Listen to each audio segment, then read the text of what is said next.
Hi everyone, I'm Ain. How are you today?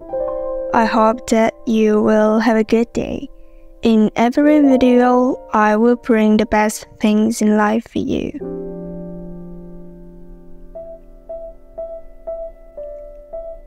Sometimes you just get tired. I think I just want to do nothing and just read. When everything feels exhausting and you have no energy or motivation to do anything, I know some of you want to hear tips on how to be productive. When you're feeling unmotivated, but the truth is, when you're in this low state, the best thing you can do is the opposite of being productive. You have to slow down, be tender on yourself, and allow yourself to heal. Don't even try to get your life together. Just allow yourself to be. If you're feeling this way, it's likely you have high expectations for yourself, and you are frustrated because you haven't been able to show up the way you wanted.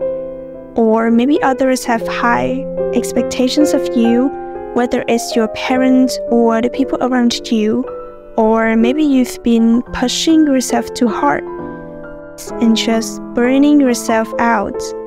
Sometimes we might feel this way because we had expectations for what the world should be, or what our life should look like, and when that all fell short. We lost our sense of control and didn't know how to handle it. Honestly, even the pandemic caused many of us to feel hungover, unmotivated, and exhausted. In terms of energy, we've been operating too much, focusing on productivity, achievements, external success. And now, our body and energy are telling us we need to surrender our feminine, to go inward, slow down, heal, and love ourselves. Surrender is a key word.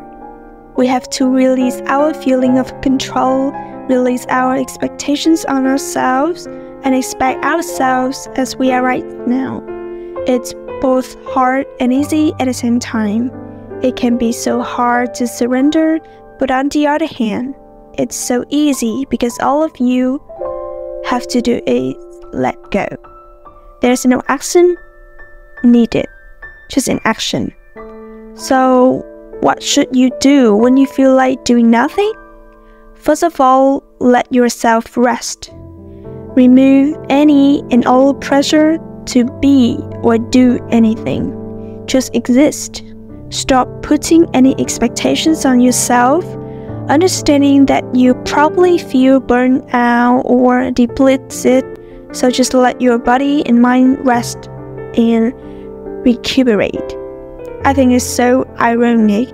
When you're unwell, all you have to do is rest because your body is fighting hard for you. Your immune system is doing the hard work, and your body literally already knows what to do. Just sit back and allow your body to balance and heal itself. Secondly, give yourself love. Be kind and gentle with yourself no matter what. Practice unconditional love, meaning give yourself love regardless of anything. Love is accepting, so accept yourself exactly as you are right now. Don't force anything, and practice self-forgiveness if you've been hard on yourself. Wherever you are right now is okay. Also, try shifting your focus. Don't underestimate the power of changing your perspective. We often feel low because we've been focusing on the wrong or difficult things. When you focus on what is hard, you feel like giving up because it's such a struggle. But when you focus on what is easy, it makes it easier to get through the tough time. So, instead of focusing on what's going wrong in your life, focus on what is still going right. Do this as a journaling exercise actively. Choose where you turn your attention to because it makes a huge difference in how we feel. If you feel like you need more help, talk to someone in your life that you trust.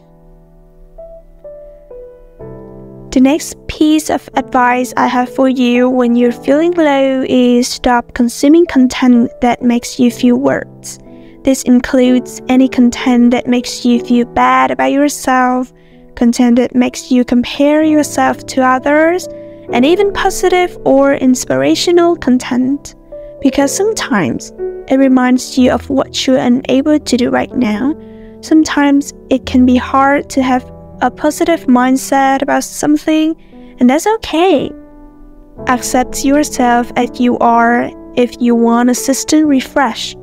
You can also go into nature. Being in nature heals you on a spiritual level. You're reminded of the stillness and ease in nature, and that you're just a small part of this bigger world.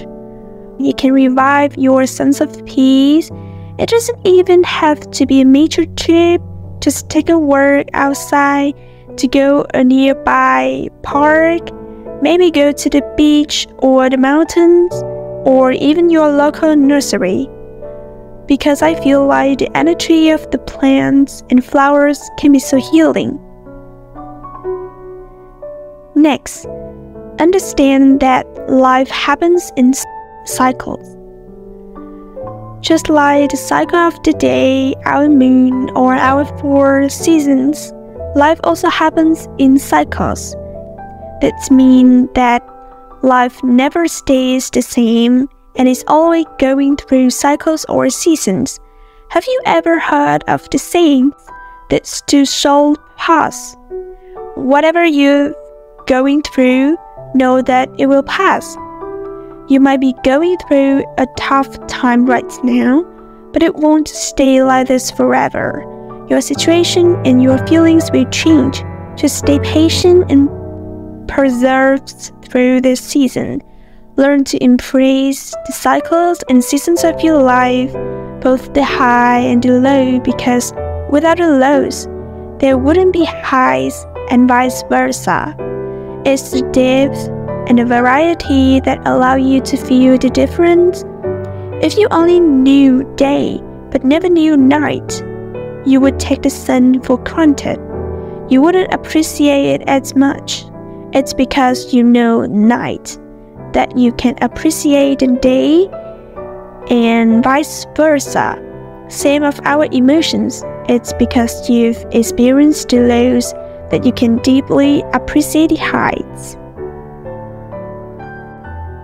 Once you've given yourself rest and you are ready to take some action, start with baby steps. Again, release any expectations or pressure you might have for yourself. Break down your tasks into the smallest, easiest chunks you can. If you want to start exercising to nurture your health and boost your mood, instead of setting a goal like I want to work out for an hour every day, set tiny goals like put on my workout clothes today, put on my shoes, open a workout app, or step outside to work for 5 minutes. Do as much as you feel you can, and congratulate yourself for those small actions. We tend to want to be ambitious and set these big goals for ourselves. But when we don't meet them, we feel like we failed, and then we feel even worse about yourself. The better approach is to start small and give yourself grace. A small effort is still an effort. By doing this, you take the pressure off and you're building your stamina to be able to do more. Lastly and importantly, find gratitude in every little thing. Get specific about all the small things in life you're grateful for. Open up your journal or a Word doc and start writing a list of sentences that begin with I'm grateful or I'm blessed. I actually did this exercise last night and ended up writing over 900 words in a list that went on and on. It's funny how once you start focusing on gratitude, more and more things pop up. I wrote things like I'm blessed to have experienced music festivals and concerts pre-pandemic. I'm blessed to have a big family with a lot of cousins. I'm blessed to have a great relationship with my brother. I'm blessed to have healed from emotional baggage in my past. I'm blessed to be alive and healthy during a pandemic. I hope these ideas were helpful to you. It's a gentle reminder that if you feel like doing nothing, it's okay to do nothing. It's okay to be gentle with yourself. It's okay to give yourself space to breathe and to heal. We all need it from time to time. It's part of our cycle. Like I said, there's both masculine and feminine energies. Our world operates mostly on the masculine, and we're expected to do and achieve and add value to the world. But we can't ignore the feminine energy that wants us to go inward, to allow, to be. I'm learning more and more the beauty of simple existing with the least efforts. Not trying to achieve or do more, but to do less and allow life to flow more naturally. I think people worry that if you don't do anything, your life won't move forward. But that's not true. Just as your body knows how to heal itself, when you do nothing, your life will be guided toward and change will happen, because change is always happening even if you're not trying to. All you have to do is follow your intuition, and if you don't know what it's telling you, get quiet. Maybe it's telling you, you need a break before I tell you what to do next. Thank you so much for listening to me.